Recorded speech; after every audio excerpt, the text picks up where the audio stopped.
Okay, so we're just gonna jump right into this tattoo. I'm not even gonna try to tell you what it's called. I just know it's a Mayan serpent. I spent pretty much the entire day trying to figure out how I'm supposed to say what this thing's called and still couldn't figure it out. I tried and tried, and then I would get it once and then forget it immediately afterwards. Regardless, we're gonna use a 5 round liner, a number 12, and a 13 curved mag. It's at number 10. They're both long taper needles. And with it, we're going to be using the normal gray wash. I wasn't a big fan of the Big Sleeps Blue Magic. I'm going to make a video about that, but I just didn't like the way that it healed. The tones were just off to me. Either way, this is one of the harder types of tattoos to do because there's a lot of hard edges that you have to contend with. So out of all the times that I tell people to slow down and make sure that they're taking it slow, this is definitely one of them. This tattoo's not much bigger than my hand, and it still took every bit of 7.5 hours to complete. So I've done it to myself again, though. I've made a video that's 3 minutes and 13 seconds long, and I've got to figure out a way to talk for that amount of time about what I'm doing or just about absolute nonsense. And I tend to be better at just talking about nonsense than I do about.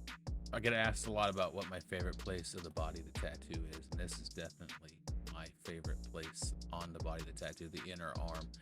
I feel like the skin is just the right tightness versus looseness, and I get a little bit of room for error here.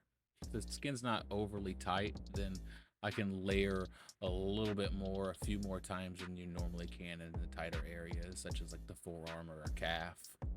That obviously does make the tattoo take a little bit longer, but I'm okay with that.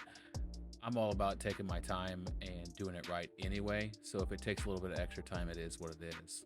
I know I'm supposed to be saying stuff that's educational or teaching you guys something new each and every time I do this, but to be completely honest with you, I'm still trying to figure out this recording and making videos and editing and all that fun stuff, and that really takes up most of my brain power trying to figure out how am I supposed to do this or how am I supposed to do that.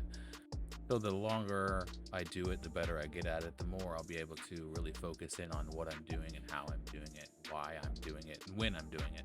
So I'm definitely asking you guys just to be a little bit patient with me while I figure out all this, and hopefully you still enjoy watching the process even though you're not really getting a whole lot of information about what's actually going on. So here comes the time where I ask you to please follow me. Come watch a live. I'm live Tuesday through Saturday, 10:30 to around 6 o'clock. So hopefully we'll see you there. Thanks a lot.